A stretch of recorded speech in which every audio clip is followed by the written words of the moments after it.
English Shorthand Dictation. Ready, start. Let industrialists concentrate on getting the maximum out of their plants and machinery. Let labor lend their helping hand to the industrialists to exploit their resources to the maximum national advantage. It will be government's duty to ensure that the decks are cleared for action and there are no impediments, no bottlenecks, and no red tape. The wheels must move with clockwise precision and perfect smoothness, and there must be no mutual fault finding. The tradesmen have also to do their part. It is their duty to ensure that the produced articles reach the consumer with the minimum of difficulty and minimum of extra cost. None wishes to deprive them of their due, but it would be a national crime for anyone to take more than one's due. On the other hand, even if one has to sacrifice something of his due for the sake of delivering the goods to the nation, that must be cheerfully faced. In such an inexorable and unrelenting struggle for existence, selfish motives must not be allowed to rule to the exclusion of patriotic duty. Let me also make a special appeal to those who have money to spare. It is, I know, a large body of heterogeneous elements. We are not spendthrifts as a nation. Saving is our national instinct, whether we are agriculturists, laborers, businessmen, lawyers, civil servants, or traders.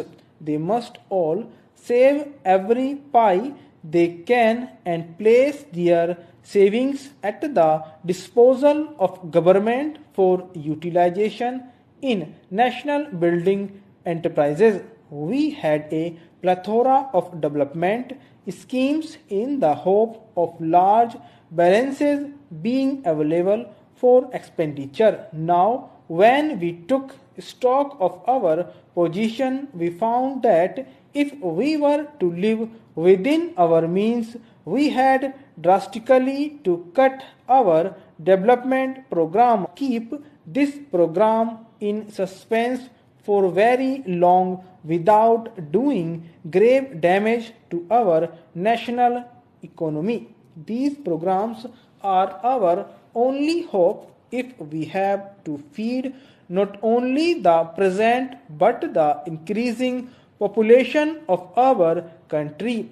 They afford the only chance of increased industrialization, without which it will not be possible for us either to maintain or to improve upon our present standard of living. We must therefore restore our economy to a position in which we can implement these programs to the best of our capacity and in an efficient and business-like manner for the benefit of people. In my speech on Saturday, I have already indicated why and how the investor should place confidence in us. I stated that a point had been reached when nobody who can save or has saved can afford to withhold investing it in a profitable undertaking without incurring the odium of having failed the country in its hour of crisis.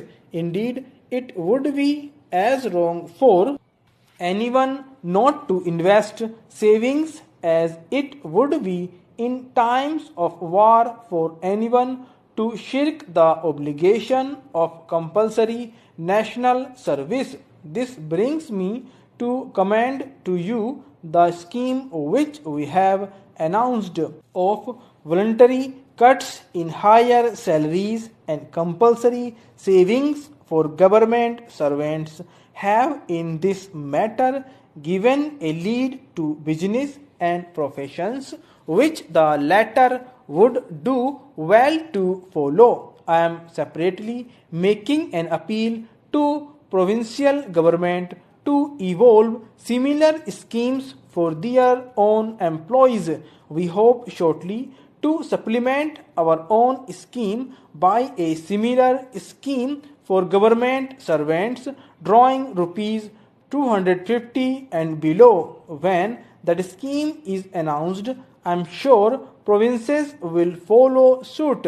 I would now appeal to business houses, commercial establishments, and men engaged in different professions and other institutions employing any substantial staff to adopt our scheme to the conditions of their own organization and to implement it cheerfully and in a spirit of self-sacrifice for the country's needs.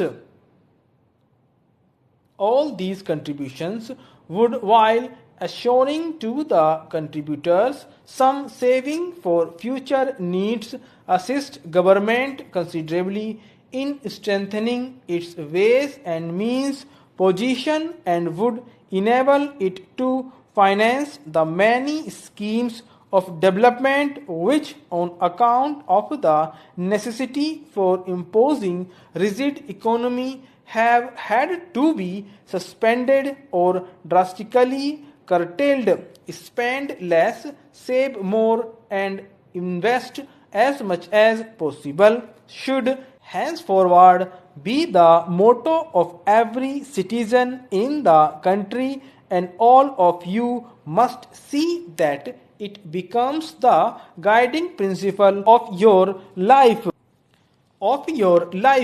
You can select for yourself any suitable means of investment which are open to you, but only make sure that all the money that you save is spent for a national cause.